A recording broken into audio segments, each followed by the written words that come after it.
The 5th annual Micheaux Film Festival at LA Live Regal Cinema gleamed from Phillip E. Walker insights into the making of Sweetest Vacation.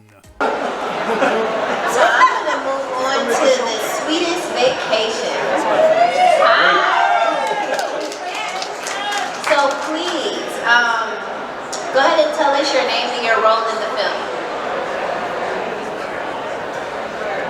My name is Phillip E. Walker. I'm the executive producer of Sweetest Vacation and the star, as you could probably figure it out, and as well as the marketing of the piece. Okay. Pleasure to meet you. So can you tell us what specific themes or messages did you aim to convey through the film, and how did you approach integrating those themes into the narrative? How did you approach what? How did you approach integrating those themes such as the psychedelic, all of those different things? How did you approach integrating that into the film? As some of you may know, the 48-hour film project is a kind of canned thing. They have certain requirements, right? And one of their requirements is the genre. You don't know what genre your film is going to be until Friday night when you pull genres out of the hat, right? Well, that affects the theme dramatically, right? If you're doing a music video, then there are certain themes that you're probably going to end up with, right? So our assignment was, help me out, Margaret, it was vacation and what was the other one? Vacation and holiday, right? So we had to make a film about or including vacation and holiday. We chose holiday, maybe, but that genre ended up driving what we had to say. In addition, with the 48-hour film project, you are given a line to be spoken by every film in that particular competition. Our line was, you know what they say. You know what they say. But right after you know what they say, the theme statement of the movie comes out. He says, you know what they say, you can't escape yourself. I couldn't remember the line, sorry. Now, was that other item, was it the owl? Because I saw the owl on the... Yeah. When you make a film in less than 48 hours, you have to make some quick choices and just go with it, right? Yeah. The owl, one of the assignments was cupcake. Every film in that region that year had to have a cupcake in it, right? So the designer and I went out shopping. We knew we had to buy a cupcake. We had to buy some other stuff too, but we knew we had to buy a cupcake. And I saw these cupcakes with that little owl in them. That was kind of like the design. It's a little ring or something. I don't know what it was. But I thought it was fascinating. And so I encouraged the designer to select those cupcakes.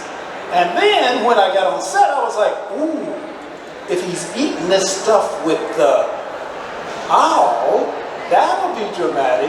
And so I just did it. The director didn't know it was coming. It was. The opening scene was very jarring, right? So something else that was jarring in the film was the presence of your doppelganger, right?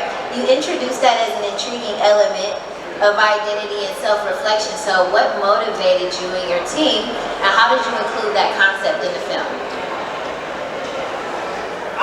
I think it came out of the director and the producer. They clearly had some ideas. Am I right, Margaret? They clearly had some ideas before we were given our assignment, right? And I think one of the ideas they had was, if we get doppelganger, that could be one of your assignments, then we got it. We're going to make Phil do that, right? So I think that's where that one came from. They had already had that in their pocket before we had even sat down and wrote the script. We wrote the script as a group. 10 people wrote the script, but I think they already had that one. So then, let me ask you, because there was the funniest moment to me was at the end, right? When the girls were like selling the cupcakes and stuff, right? Yeah. So can you share any memorable or funny moments that occurred during the filming production process? I'm going to answer that differently. Okay. When I saw the film, I was like, what's up with them girls? What? I know he's a little tipsy, but what's up with those girls, right? And so I asked them, I was like, did Ryan direct you all, because I didn't watch their shoot, did Ryan direct y'all to be high? And they went, yeah, well, no, I don't think so. So what's the deal? They were loopy already. That's why you cast them, right? I love it. Yeah. I love it. So can you tell me, where can we find more of your content, and where should we follow you on social media? Social media is a challenge for me. But I do communicate via email very, very well. I am at Phil E, Phile, at streamingfilmchannel.com. Building a streaming film channel.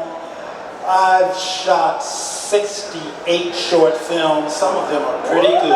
Let's go. And instead of trying to get somebody else to distribute them, I'm planning to distribute them myself. So when you want to see Phillip E. Walker films, you're going to have to come to my channel.